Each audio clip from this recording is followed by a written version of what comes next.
everybody. Thanks for the invitation to provide a presentation for you guys today, share a little bit of knowledge. After all, they say wealth is knowledge, isn't it? Something like that? Absolutely, Okay. yes.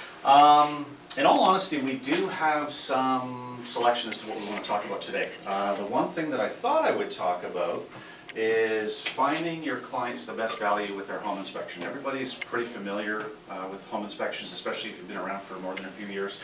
This is a presentation that we actually developed last year. We did it at a number of different offices.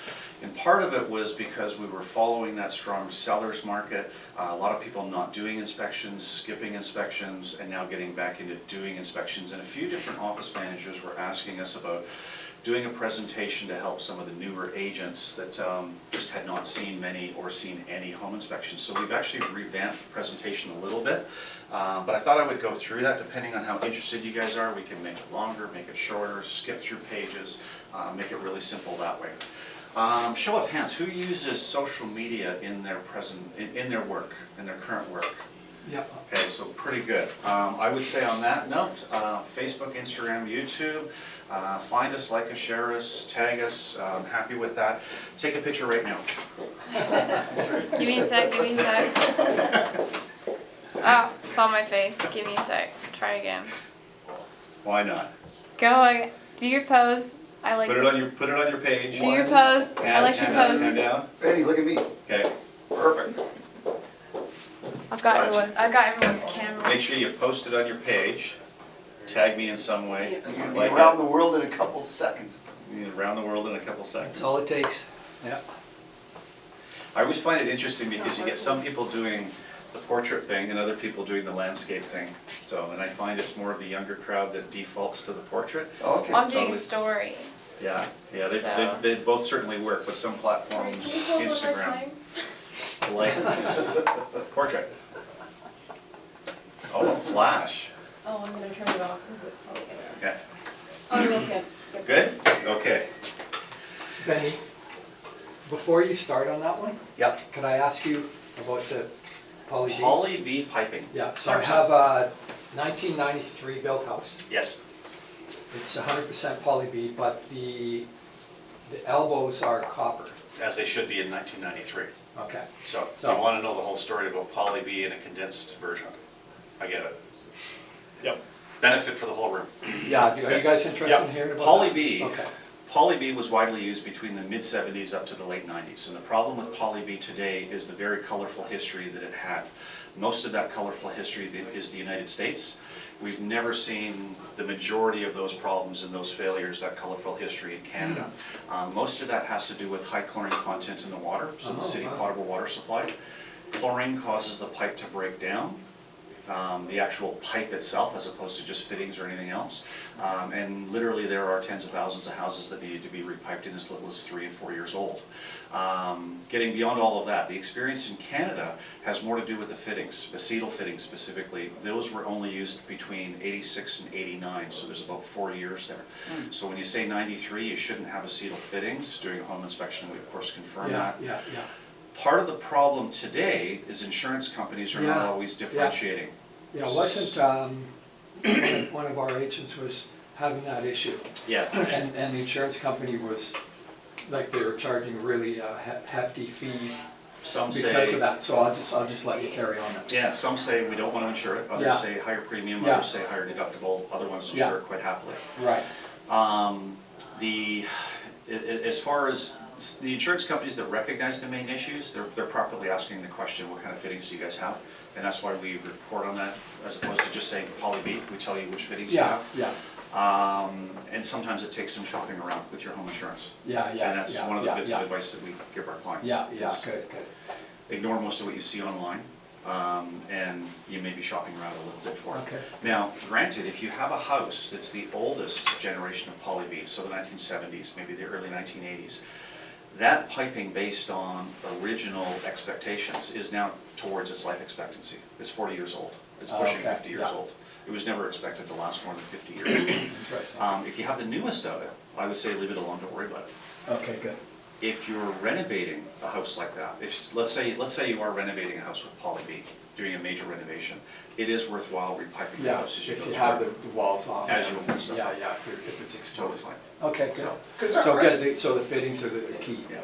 Cause like some areas, like say Walnut Grove, Tons of it, there's an abundance. yeah, because It's a lot of it was almost every built in. house, right? Yeah, In that, yeah. it was built in the 80s and a lot of the Yeah, original. late 80s. Yeah, Early because 90s. every once in a while you get a client that says, I don't want poly B.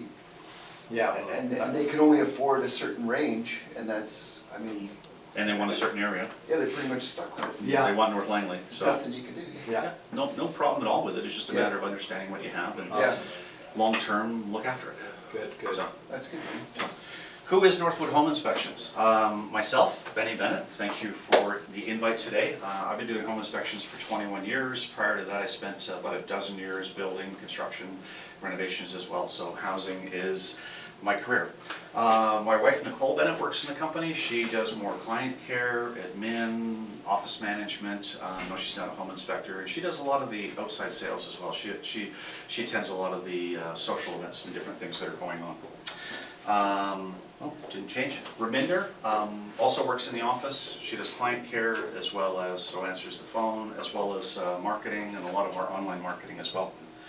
Ryan, full-time inspector, he's been with me for a number of years. He's been doing home inspections himself for 9 years now, really good at it. And rounding it out, Kevin, another inspector in training. We're gonna set him up with his own territory shortly when we get him out the gate and working on his own as well. So if we ask for you, Benny, You get me? oh, we do? 100%. Okay. That is the way I'm trying to arrange the business. So if you're asking for a specific person, and I get requests for Ryan all the time, Yeah. you get him. Yeah. As long as the schedule can accommodate for it. Yeah, You always have the option of the other person or the other guy as well. Okay. But yeah, if you're asking for somebody, you get that person. So that's important. When I say we're training and we're hiring, yeah, if you know another inspector that's doing a good job but maybe isn't doing a good job running their business, have them talk to me. We're happy to bring somebody on board like that. Because if their passion is doing the inspection but not necessarily running the business, we'll support them in the other regard for that, so not a problem at all. For us, we believe, above all else, service. Number one, you gotta be that mindset, that helpful mindset, and we enjoy it. Family and friends, community, we all kind of win together. It's a bit of a cliche, but I do endorse it. Housing, it's the basis of everything that we do. We're home inspectors, as the name says. So. What sets our services apart? Actually, I'm gonna hold this, just make it easy. Value and safety. Value and safety for us is the main focus with every inspection. Not that people don't want to know about a broken door hinge, certainly they do. But that's not why people don't buy houses. It's not why people buy houses either. So value and safety, the number one items in terms of priority with every inspection. We also give our clients a home warranty. We think there's value in providing that type of warranty. If they get their keys, they move in, they find something that's broken down, not working, we have coverages on a lot of that stuff. It helps to manage that. Hey, I just got my house last week and my dishwasher started leaking and they're annoyed. So they call you, somebody calls me, we manage that, so we look after it. We also give our clients a 200% satisfaction guarantee. And for us what that means is if they're not happy with the inspection, not only do we give them a full refund, we pay for another inspector for them. So it makes it easy. Basics on finding an inspector, so why we're here today. This kind of goes without saying, ask family and friends. Doesn't matter what you're buying, what you're looking for, a car, a home inspector, or going out for dinner. Talk to people you know. Ask industry professionals, including, of course, your realtor. That should always be a number one. Check online reviews. Today, it's all about social media, web pages, online presence. Can't endorse it enough. You want to include it in what you're doing. Check association membership lists if you're looking for that type of stuff as well. We are a member of our local Home Inspectors Association as well as the Better Business Bureau. We've got a AAA rating there, so lots of fun. Yes, my office created a caricature of me. Awesome. Does it look like me? Yeah, yeah. Kind of fun. Are all inspections or inspectors created equal? Well, I wouldn't say so. You've always got the new guy, and he may have a lot of experience in terms of where he came from, or he may not. Depends on where he came from and what his background is. Seasoned veteran with 5,000 inspections, that's a lot of inspections under your belt. After 21 years, I'm up to about 10,000 now, so it gets even higher. Tons of fun. And multi-inspector firms, or compared to sole proprietors.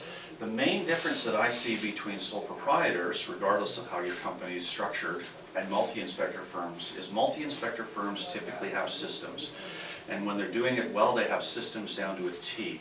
Systems help you to do it better, do it quicker, do it more consistently, and avoid potential mistakes.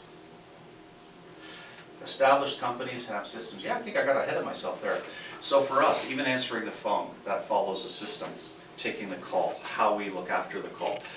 Buyers agents and listing agents, we always confirm details. Marketplace takes a call, tells the client to phone their agent, say we're doing an inspection at this time, does that work? For us, we take on that responsibility. We call the agents. We call the buyer's agent, we'll even call the listing agent to arrange access, arrange a one-day code, or whatever it is that we're doing in terms of getting in.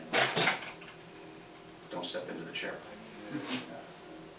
Making sure the home is ready. Yeah, making sure the home is ready has more to do with making sure that the house is prepared for the inspection. So obviously we're not there beforehand, but we're communicating with everybody to make sure that that information is out there. So you're talking about like make sure the attic access is available, Yes. make sure the furnace and hot water tank is accessible. 100%. Yeah. 100%. And for us, the inspection is also a system too. So when I say the inspection is a system, anytime you're out following me around or see me at an inspection, just look at the way we check anything. And if you see me go through a bedroom, watch me go through the next bedroom. It's always done the same way. Watch me go through the kitchen, it's always done the same way. And every inspector that works with us does it the same way. That's how we do it more succinctly, avoid mistakes, making sure that everything's looked at and cataloged and the report's done properly. So do certifications matter? Over the years, you've seen a lot of certifications for home inspectors. Certified Master Inspector, I have that. Accredited Home Inspector, I have that. Registered Home Inspector, that's a bit of an older one now. I also have that. As well as any other, I took another one out of those up. Do they matter? No, I will say they absolutely do not. But what they do is provide a minimum level of knowledge and skill, demonstrates a certain level of knowledge and skill. So any one of them that anybody has, to me, is entirely fine. Does licensing matter? Absolutely, especially if you're talking to the government. Consumer Protection BC is the government agency that licenses us, issues our license, and then does the annual renewals. They also administer a lot of what happens in our industry. So if somebody cannot produce their 4-digit license number, that's a problem. If you're questioning anybody that you're talking to as an inspector, ask to see the card. It's supposed to be in their pocket. So. And so what is it called? It's called a... Consumer Protection British Columbia. Yep. Your license number is a 5-digit number. Mine's 47086. Okay. It was issued March of 2009 when licensing first came in. Prior to that, it was an unregulated industry. Yeah. March of 2009 is when licensing came in. Everybody's been issued a number since then. So the lower the number, the longer they've had their license. Right now, they're issuing in the 70,000s. Wow. So I don't know exactly. It So really you're did- like 4,000 and something.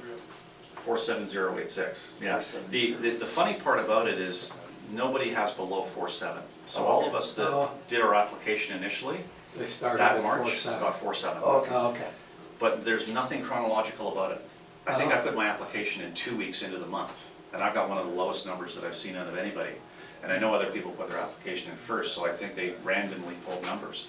The other thing is that nobody has a number that's beside anybody else. There's about 5 or 6 numbers that are issued with every person. So I'm 47086, my company is 47087. It's a little odd. And the funny thing is they never told us that. We had to learn those things afterwards. Yeah. Standards of practice. So this is how we work as home inspectors in the industry. There are numerous standards. Some are US based, ASHI, American Society of Home Inspectors. There's other ones that are national in Canada, Canadian Association of Home and Property Inspectors. There's provincial standards, there's regional standards, there's international standards. So they all work, they all basically say the same thing. Each one of them is valid. To me, it doesn't matter which one you're using. Types of inspection reports. 10 years ago, I was doing a paper report, like most people were. There's still people today, probably about 1/3 of inspectors locally that are still using paper reports. I think they're valid. They just don't convey the same amount of information in the same nice package. So, but they're still valid. Computer and electronic, yes, we use a tablet-based reporting system. In fact, this is always with me everywhere that I go. Photographs included, of course, report delivery, a lot of the electronic systems. Some people will print them on site. We have that capability for the clients that want that hard copy on site, printers in the van. But for most clients, especially anybody in the under 50 crowd, they just want the email. Yeah. CC it to the agent, let it go, totally good. Should clients attend the inspection? You're always going to find those clients that are keen, they want to be there. We will never discourage a client from being there at the inspection. They're paying the fee, they want to learn, totally good.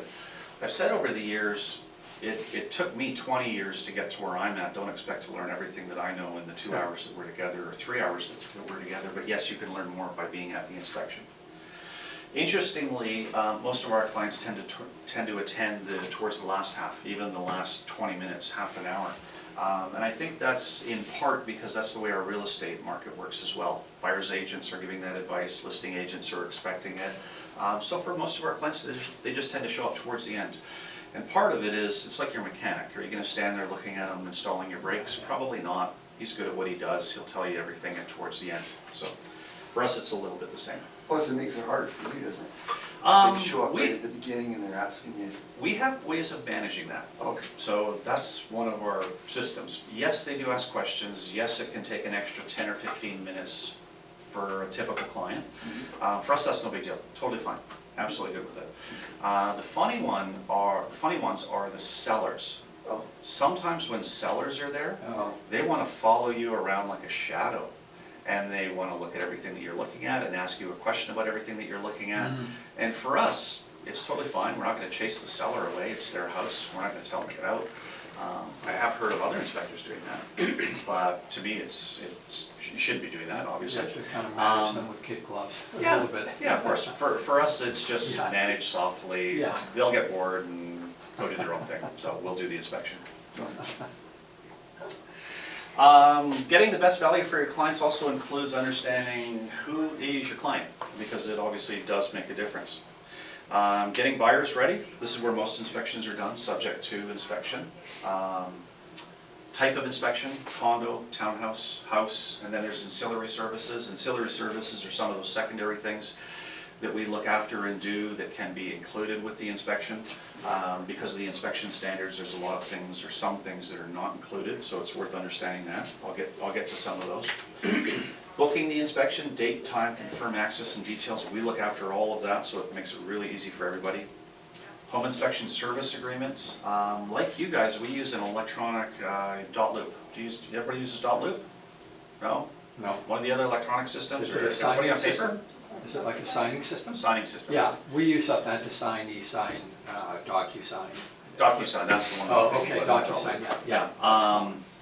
Yes, we use an electronic signing system, makes it really easy. One of those email confirmations that goes out to our client beforehand to confirm details, date, time, everybody's contact details. It also has a link to the agreement.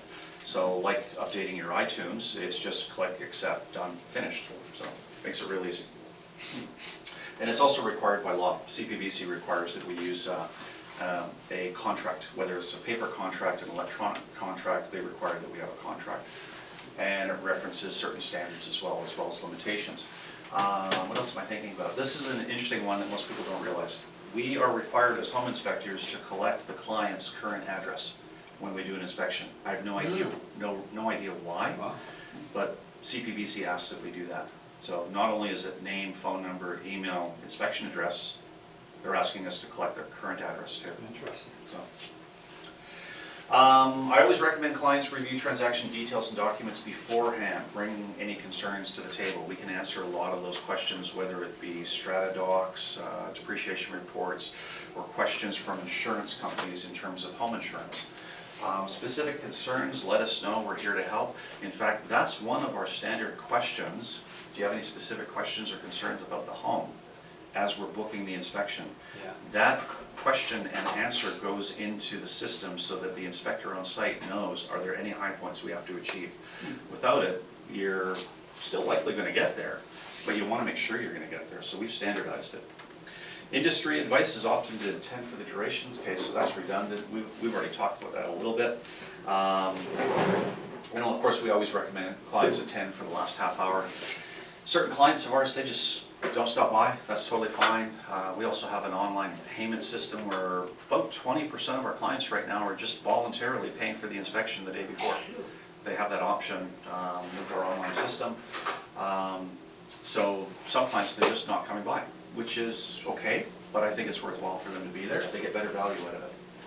Talk to your home insurance broker beforehand. Your home insurance broker will give you a long list of questions that they typically want answered in terms of filling out a new insurance form. So that's important because we can answer most, if not all, of those questions. Still for buyers, strata units, of course the unit, common building, roof exteriors, parking garages, those are things that we often look at. I will say that the common building is becoming less important for clients for us to look at those areas because of depreciation reports and engineering reports, where there's a certain amount of overlap that's happening, and I certainly appreciate it. Benny, isn't it also hard to get access to those areas? Interestingly, Is it? no. No? A couple of years ago, Yeah. and a couple of years before that, Right. there was a bit of a push amongst the property management companies, so the industry, Yeah. to restrict access to those areas. So yes, we were running into that a few years ago, but it's actually loosened up a little bit since then. So you sometimes run into it, sometimes don't. We occasionally get a strata, they say, we don't want anybody on the roof, and that's fine. We have to respect that, and we're totally agreeable to it. But if we have access and clients have those questions, we will happily go look at it. No problem. I will say it's a little bit redundant for home inspectors to look at mechanical rooms though. Mechanical rooms being electrical, plumbing, heating, sprinkler valve control rooms in common buildings, those areas are typically looked after by an annual maintenance contract. So if there's things showing up there, they typically show up within the minutes. Still, clients sometimes ask us to look at those areas, so we just include it. Okay. So- And then do you go ahead and you call these people to gain access? Or do you Where have to as we have access to do that, we will. Yeah. So normally the average client phones or buyer's agent phones, books the inspection, excuse me. Sorry. Client phones, asks us to book the inspection, we reach out to the buyer's agent, confirm access that way. Yeah. The usual question is, does that work for everybody's schedule, as well as open access to the home? Yeah. And if we have room to call the property manager, yeah, we will. We'll do those arrangements. Okay. So that's part of the joy of having an office. Mm. Talking about engineering reports, depreciation reports, I think it's always worthwhile for clients to look at those where they have availability to do that. Depreciation reports are always an interesting one. I think they're a very good planning tool, but you have to realize that they're not written in stone. When it says something that should be replaced at this time, that doesn't mean that those 40-year-old windows are going to get replaced at 40 years exactly.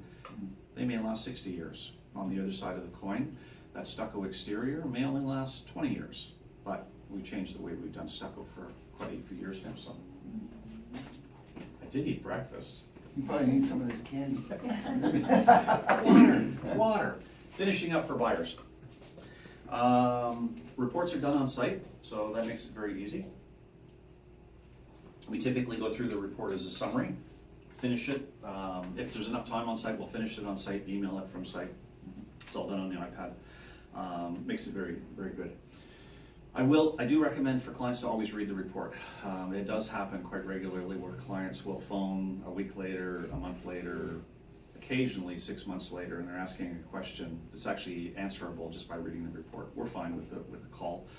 Everything's kept electronically. It makes it very easy for us to answer those questions. But it is good to read the report, of course.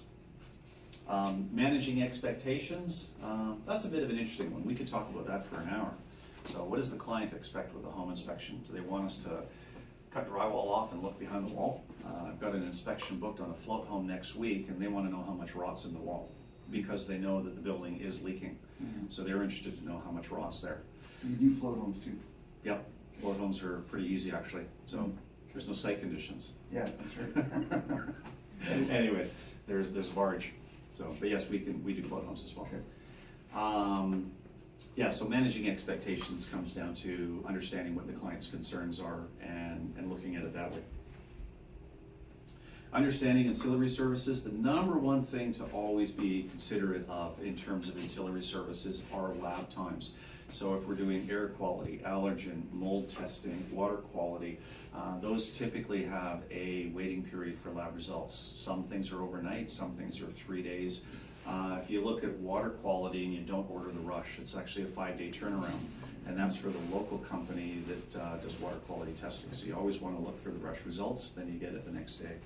So you'll take care of all that stuff? Yeah, Okay. yeah, we do it. So water quality, is that more so for properties with a well?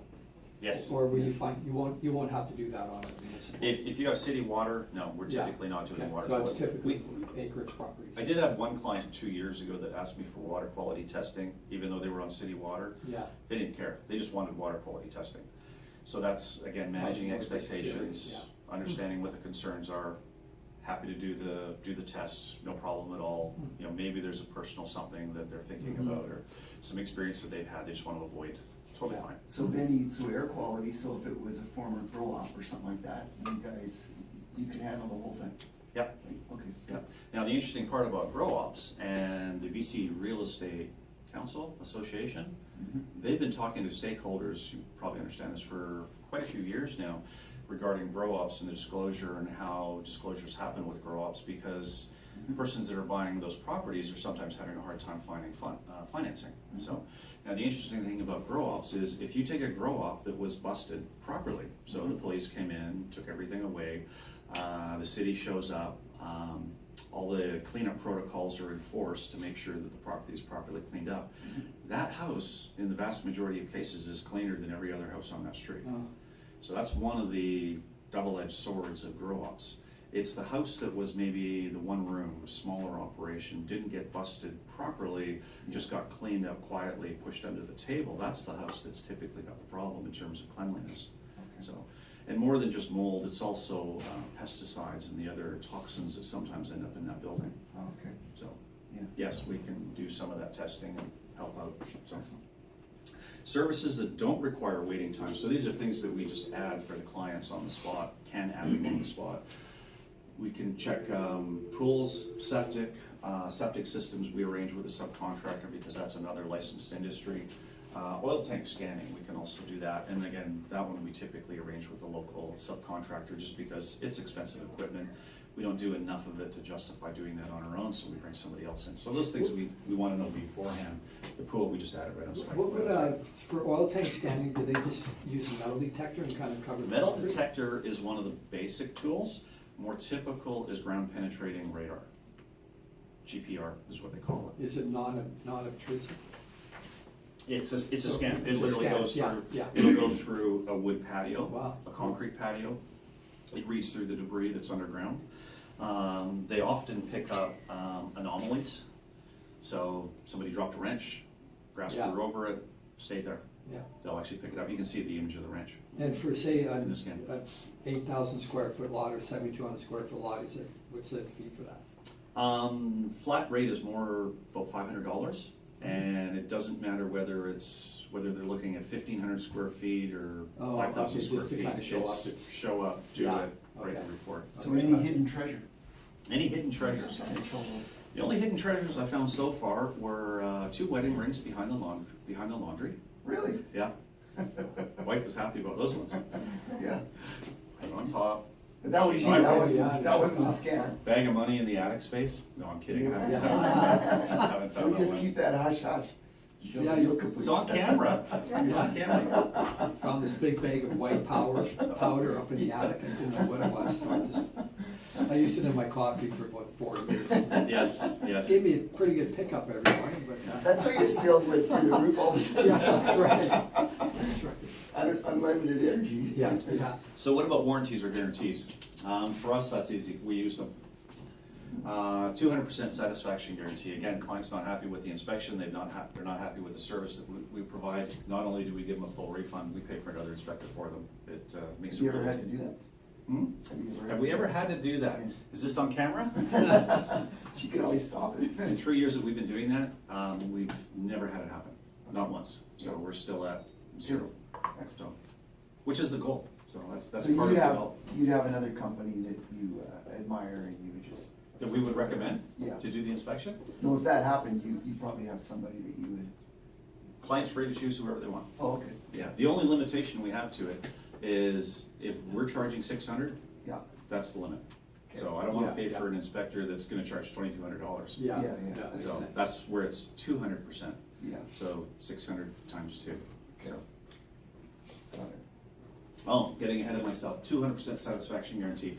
Our warranty package, if you add everything up in terms of claimables, it's worth $25,000. So that's foundation, structure, electrical, plumbing, and heating systems.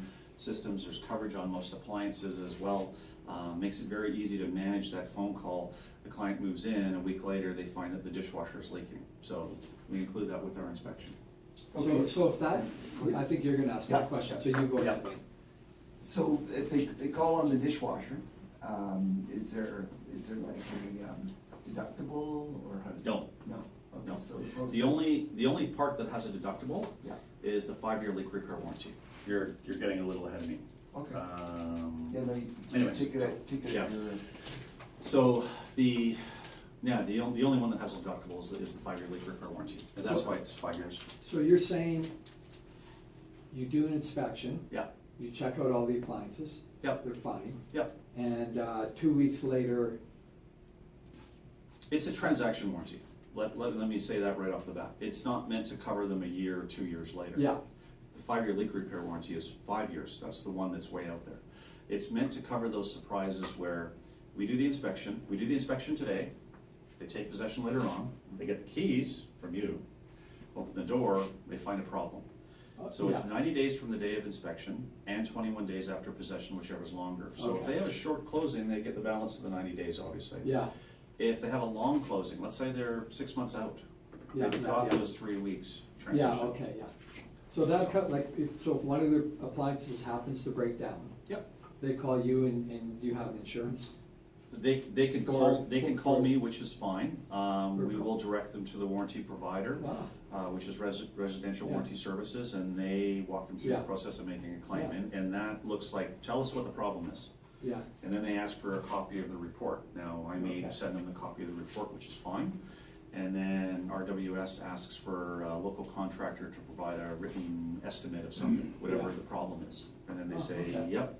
Then they tell the client to get it fixed, and then they issue a refund check. yeah, so it's just like a regular insurance, it's Yeah. just built into your services? It's built into the service. Okay, that's good. And that's for kitchen appliances only, or would that be hot water tank and furnace too, or?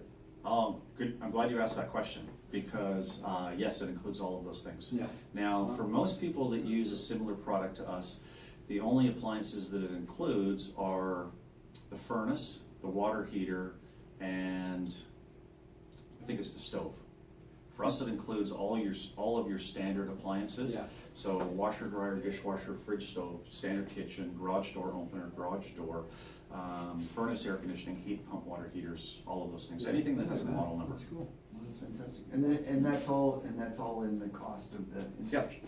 It's all in the cost. I'm going the wrong way.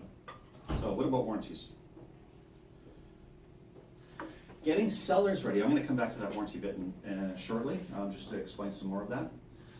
Getting sellers ready, the problem that we find with so many bits of advice out there on getting your house ready for an inspection is that advice often needs to be thought of before you even list your house. Put the roof on, do the deck, do those major renovations, the kitchen, the bathroom, and those things. Again, it's the big stuff. The problem is the day before, it's too late. All you have time to do is kind of chase those little things. And we always recommend, don't let the little things become part of the conversation.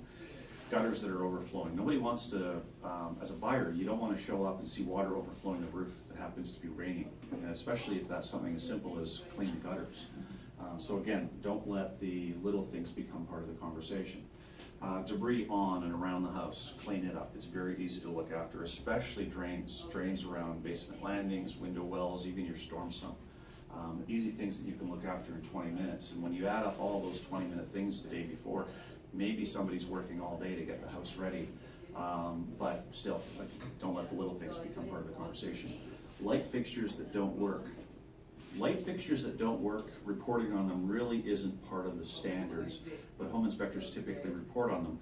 In reality, it's one of the easiest things in the world that we shouldn't be reporting on. It's a light, especially if it's a light bulb that doesn't work, and more than 9 times out of 10, it's a light bulb. So don't let the little things become part of the conversation. Smoke and carbon monoxide detectors. Today you should see smoke and carbon monoxide detectors on each floor, outside each bedroom area, and inside each bedroom area. Only a few years ago, it was on each floor and within proximity of each bedroom. And for us, that's totally fine. If you don't have them inside every bedroom, fully understand that houses are built at different times. We're not doing a current code inspection. You know, that's fraught with difficulty. So we just want to make sure that they're there. Still for sellers, I'll get rid of that part. HVAC filters and cleanliness. I'm talking about cleanliness of the furnace. I can't tell you how many times I've looked at a furnace, the furnace wasn't working properly, pulled the air filter out because it's so dirty, it's like a piece of plywood. Now the furnace is working fine. Vacuum the furnace off, get rid of all the dust bunnies around it, change the air filter. It's interesting how many times I've also changed an air filter for a furnace at the inspection, because there's 5 sitting there, and this one's dirty, so you take it out, walk it outside to the garbage can, put a new one in. So it's very easy. Now, the funny thing is, according to licensing, Consumer Protection British Columbia, I'm not allowed to do that. But I still will, I don't mind saying it on camera. Clogged and slow drains, 9 times out of 10, that's just a little bit of draining. So, granted, Drano is not the nicest thing in the world in terms of environmental chemicals and all that other stuff, but easy things to fix. Surface and interior mold. When I say surface and interior mold, I'm not talking about the wall that's just covered with mold. You can't clean that up the day before. But around your window, that's easy to clean up. Some clients, some buyers are concerned about stuff like that. House clutter and cleanliness. In reality, we're not there to look at that type of stuff, but it does affect everybody's, how they feel about the building. So you don't want your buyer to feel that way, so, or the person buying your house. So our request of home sellers, and this is actually part of the communication that we give to listing agents. So a couple emails that go to listing agents, we actually ask that information be forwarded to the seller as well. Ensure utilities are turned on. That kind of goes without saying. It's a little easier to inspect the house when you've got lights. But more than that, you can inspect the electrical system when you have energy through the system. Gas fireplaces are probably a good example of that, eh? Yeah. Probably go to a lot of them, the gas is shut off. Yes. Gas we can sometimes turn on. It depends on whether it's locked off. If the seller has just voluntarily said, I want to turn my gas off, the valve just gets turned off, no big deal. 8-inch wrench, you can turn it back on, we can do that Or even the temporarily. pilot's turned off, or, Same here. But if it's been locked off because the homeowner has consistently turned it back on or tried to turn it back on by themselves, FortisBC will eventually show up and lock it off. And if the seller cuts the lock, they'll even remove the meter next time. So there's no connection, no physical connection. Access to water and gas, access to electrical panels, we talked about this earlier. Furnaces, making sure that we can get there, including water heaters. Pilot lights are turned on. We're happy to light pilot lights, but if it hasn't been on for 2 years, the fireplace, it can take 5 or 10 minutes. We'll try it a certain number of times to try to get it going, but at a certain point we have to say, okay, on to the next thing. It's part of the system. And maybe that pilot light needs to be changed. It's a $15 component, costs $100 to get it changed. You can often get it done the same day. So again, don't let the little things become part of the conversation. Is that thing, Benny, called the orifice or something, or? Thermocouple and thermopile. Is really Yeah, there's common. 2 different models. Okay, So- thermocouples common in some of the older gas, Very common. gas, Old hot water heaters, water old tanks. furnaces, old the hot water fireplaces. tanks, yeah, I've replaced a few times, Thermocouple, yeah. yeah. It's of course nicer for us to be able to say, you know, inspected, working properly, as opposed to does not, not working, not responding to normal operational controls, get serviced. Access to crawl spaces and attics, that's sometimes a little bit of an interesting one, getting through, around, over, to get into those spaces. Especially the access ones in the old walk-in closet, or even the smaller closets. Yeah. You must have fun. I'm well over 200 pounds, but I seem to get there. I've very rare for seen me to not be inspectors, able. they have to take big loads of, like, hangers with full of clothes off, you know, just to clear, because, you know, so many people just jam Yeah. their Your walk-in closets, oh my God. Exactly. Yard gates unlocked, this is one that a lot of people don't think about. It's so much easier to get around the building for us, to look at the property, not have to go through the inside. And unfortunately, I've seen a few cases where buyers, looking around, can't get to the backyard, they walk inside and go to the backyard and they didn't take their shoes off. Of course, I'm shaking my head at it, but I've seen a couple of cases where people have walked through the house and dirtied the carpet because of it. So it's good to have gates unlocked. And then the other one, pets that need to be put away or removed, looked after. Big dogs, scary dogs, whatever, you know, the list kind of goes from one end to the other.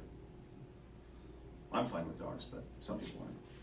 Finishing up for sellers, access to garage doors, it does happen quite regularly where everything is just piled against the garage door from the inside. Now you can't open it, or try closing it after you open it. Obviously it's not gonna work. And if appliances are to be checked, have them emptied of personal items. We try to manage and work our way around this, but in reality, I don't want to turn on an appliance that's full of other stuff. Especially if it's things that are not typically left there because they're just using it for storage. The oven full of Tupperware is an example. So makes it a little easier if we don't have to unload the Tupperware, but because it's already done. Well, a lot of sellers, they'll just throw all their dirty laundry into the washer or dryer, Yeah. just to get it out of the way. Yeah. And now it's in your way. Yeah, we don't want to move everybody's laundry. So, and I don't want to turn it on and oops, I picked the wrong Yeah, cycle. no kidding. We manage that. The list goes on, but of course those are our favorites. What about seller's inspection? Seller's inspection, so what are sometimes referred to as a pre-listing inspection.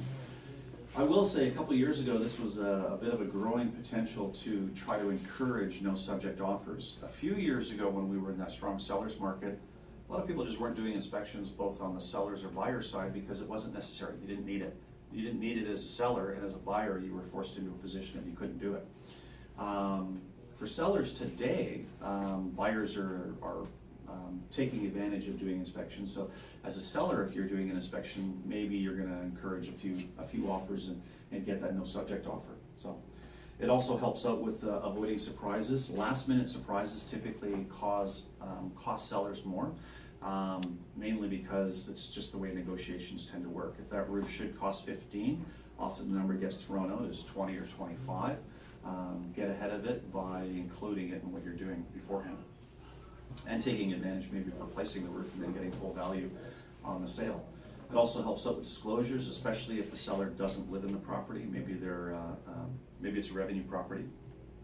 And of course our warranties are transferable. So when we include the warranty with the seller's inspection, that's transferable to the buyer. So the buyer gets the benefit of it as well. Warranties being transferable covers both the seller and the buyer. Yeah, we talked about this already a little bit. So 5-year leak repair warranty with the roof. The only limitations on this policy are current leaks.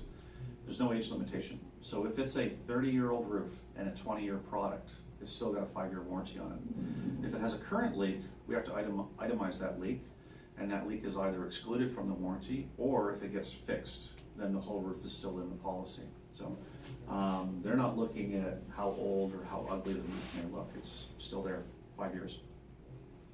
Foundation and structural warranty? Sorry, then, so then if a leak is found after, Yeah. then they come out and they repair that leak.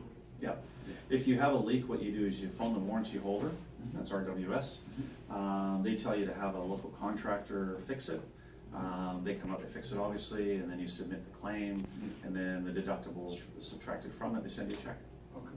So it makes it nice and easy. We've actually had a few clients that, knowing they were buying a house with an old roof, humming and hawing, should we do it, shouldn't we do it? They'll use us for the inspection because they get a 5-year leak repair warranty with the roof. And maybe they know the roof's gonna last 2 or 3 years, but they're not sure about 5. Now there's a little bit more room to let the budget catch up, if that's what you're doing, so. Foundation and structure, that's actually a typo. That's a 6-month automatic, but it can be extended to 5 years. If the client wants to extend the foundation and structural warranty up to 5 years, they can. There's a small cost in doing that, but it's 6 month included with the inspection. So what is covered on the 90-day? Electrical, plumbing, heating, air conditioning, appliances, underground water, and utilities. That's an interesting one because that can be very costly. we know that underground utilities are working. When we go out and do an inspection, we're functionally checking everything inside the building: water, sewer, gas line, drain lines. But you don't know what those conditions are like. Client takes possession, they find a problem, there's coverage automatic within the system. Mold protection, when we do an inspection, of course, we tell clients about any interior mold that we find. We tell them about any mold that we find inside the building that's part of the building. Let's say on the off chance they take possession and they find mold that we weren't talking about beforehand because it's new. Or let's say we missed it entirely. It's covered by the warranty. So, Does the warranty start from the date of possession or from when they? 90 days from the day of inspection and 21 days after possession, Whatever comes last. whichever comes last. Yeah. Yeah, whichever's longer. Yeah. That's the way we usually say it. And because every good presentation ends with a quote, I'll give you one of mine. Thinking about success isn't enough. Show up, be prepared, have a plan, execute the plan, and did I mention hard work? I don't know anybody that's ever said that, but I think I did at one point. All right. I wrote my name down. Way to go. Anyways. And time-wise, right on time. Fantastic. Excellent. So, questions? Anybody got more questions about that? Yeah, any questions on anything about home inspections, guys, So what, like mold or? so the deductible then with the roof, Yep. what is that? $250. $250, okay. That's a really great, Yeah, feature. and it- That's a good, It's shingle, tile, membrane, doesn't matter. yeah, I didn't know you had that, so it's Yeah. really good to know. If there were more products available and we could figure out something longer than the 90-day, we would, but the products just aren't there in the market. And in all honesty, there's not a lot of warranties being used in the residential real estate market anyways, so at least not in Canada. So- Which year, and this is more of an opinion thing, about roofs, Yeah. and like again, my 1993 house, Yeah, they use treated shakes. right. That roof, and it's a very extensive roof, has lots of different levels and all that stuff. It's kind of a two-story basement, it's got a very wide footprint, it's triple wide garage. Yeah, But I'm telling you, that roof looks like it's 10 years old, but they did use treated, treated shakes. yeah. So do you think, is that like five, that's gotta be probably about 5-10 year different on the how long the roof will last. But I always, I know how important the airflow in the attic is Mhm. as it Yeah. affects the life of the roof. Yeah. So if you add in treated shakes and have good airflow in the roof, what's your kind of opinion on this? There's a few factors that go into it still, but non-treated shake, reasonable conditions in your attic in terms of insulation, Okay. ventilation, airflow. Right. Reasonable pitch as opposed to the flatter they are, the wetter they stay, the Yeah. shorter the roof lasts. Yeah, That's okay, with all that's a good shingles. one, yeah. Non-treated, 20-25 years. They will definitely look ugly in those last 5 years, but 20-25 years, very easy to achieve in most cases. Treated, you can typically add 10 years to that. Treated don't tend to show the deterioration, but they tend to split a lot more. And sometimes they'll cup. The problem with splitting is that when you install shakes, so you've got one shake, you've got another shake, and you put another one down, you always offset. So these pieces, we call them keyways. So keyway, keyway, keyway, keyway. And when they start splitting, when the keyways and the splits start lining up, that's where you start running into the risk to see a leak show up. Yeah, because it And that's goes why you right down put- to the membrane. That's why you have felt in between the courses. So shingles have felt underlaid, so it's underneath the whole thing. Shakes have felt interlaid, it's in each course. That helps to shed the water out even better. And that's where shimming becomes important. Shimming is just putting metal pieces of flashing underneath the cracks where they happen to line up or close to the keyways. So Yeah. sometimes those roofs will look very ugly in terms of cupping, splitting, shimming, still doing a great job for Yeah, leaks. yeah. That's because they're maintained. Yeah, So, yeah, nice. Yeah, it's amazing, 26 Sometimes years you can old, get and this 35 roof of- looks good. And it's kind of on a hill, so you can go up the street a little bit and almost see the whole roof. yeah. It looks really good. So other factors that play into it is whether it's a tapered roof, resawn, taper split. There's a few roofing specifics that play a part. Okay. So, Good. So you're a firm believer in treating the roof? Treated shakes. Well- Like starting with treated shakes. yeah, you're Oh, talking starting, about okay. Yeah, But what- they used treated shakes when they Okay. built the house. Okay, Yeah. I see what Yeah, you're saying. yeah. What about the people that restoration Yeah, treatments. yeah. What do Not a you big fan of them. Okay, I'm a big fan of the maintenance that they do beforehand, okay, and the vast majority of the benefit that they're giving that roof is not the treatment that they're spraying on afterwards. It's cleaning the roof, cleaning out the keyways and shimming, replacing any significantly damaged material, okay, and replacing loose pieces and shimming it. okay. It's normal for an average house, 15 years old, if you do what's often referred to as a tune-up, Yeah, 200 or 300 shims go in that roof. That's normal.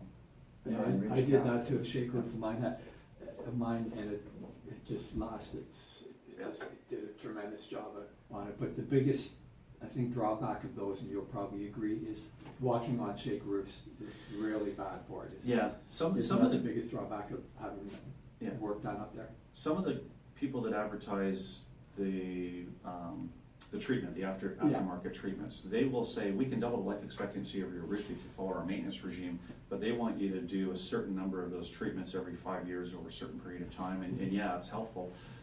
Yes, it's good, but economically, you have to think, okay, the roof now costs this long, it costs this much, is that a smart decision in terms of dollars out of pocket? Yeah.